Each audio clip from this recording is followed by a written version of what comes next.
Hi hello வணக்கம், இது உங்கள் சிவி ஜோன். எல்லாரும் எப்படி இருக்கீங்க? இப்போ பற்றின ஒரு சம்பவம் நடந்துச்சு.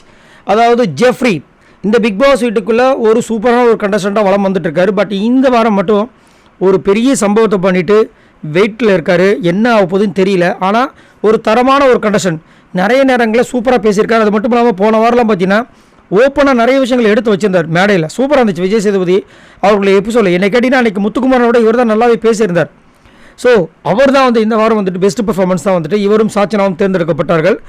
ஸோ அதுக்கு பார்த்தீங்கன்னா கோ ஐபிபிஓ இந்த மாதிரி பெஸ்ட் பெர்ஃபார்மன்ஸாக வரவங்களுக்கு வந்துட்டு ஒரு கொடுப்பாங்க. அதில் அதிகப்படியாக யார் ஸ்டாம்ப் வாங்குறாங்களோ அவங்களுக்கு வந்துட்டு அவங்களுக்கு பிடித்த கண்ட்ரி ஒரு 5 கண்ட்ரியில் வந்துட்டு ஒரு கண்ட்ரி வந்து இது பண்ணுவாங்க நினைக்கிறேன். அது மாதிரி ஒரு பெரிய ஒரு ஜாக்பாட் மாதிரி ஒன்று கொடுத்துருக்காங்க. அது இன்றைக்கி வந்து அவர் கிடச்சது ஃபர்ஸ்ட் டைம். அதை வந்துட்டு இந்த ஸ்டாம்பில் வாங்கி அதை வந்து அங்கே வந்து கேமராவில் காமிச்சிட்டு பேச ஆரம்பித்தார்.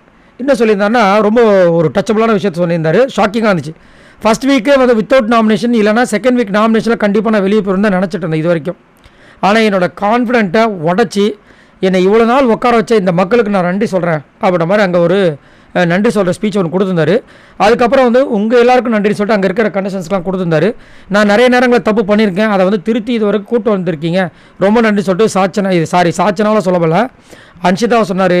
அதுக்கப்புறம் ஜாக்லினை சொன்னார், சௌந்தர்யாவை சொன்னார், அப்புறமா வந்து சத்யா, அதுக்கப்புறம் விஷால், அதான் அந்த கேங் அப்படியே அவங்கள சொல்லி அதுக்கப்புறம் வந்துட்டு அந்த பாஸ்போர்ட்டை வந்துட்டு இந்த கேமராமேனை காமிச்சு இது மம்மி உங்களுக்காக தான் மம்மி அப்படின்னு சொல்லிட்டு இதை வந்து தயவு செஞ்சு எங்கள் அம்மா காமிச்சிருங்கன்னு சொல்லி அதை முடிச்சு விட்டாப்புல.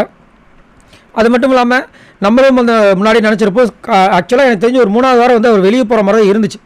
அவருக்கு வந்து சுத்தமாக வந்து ஓட்டே வரல. ஆனால் அதுக்கப்புறம் பார்த்தீங்கன்னா ஒரு சான்ஸ் கிடச்சிது.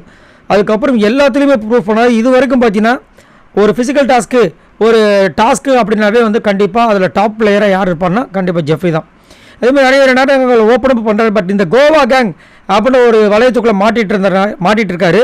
அதனால் அவருக்கு நிறைய பின்னாடிகள் வந்துட்டுருக்கு, நிறைய பிரச்சனைகளும் வரப்போகுது. இதிலேயே இருந்தார்னா கண்டிப்பாக பிரச்சனை வரும்.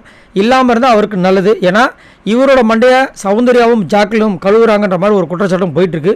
சரி, நீங்கள் உங்களோட கமெண்ட்ஸை சொல்லுங்கள். உங்களுக்கு ஜெஃப்ரியை பிடிக்குமா? ஜெஃப்ரிக்கு நீங்கள் ஓட் பண்ணிங்களா? மறக்காமல் கமெண்ட்ஸ் பண்ணுங்கள். பாய் நண்பர்ல.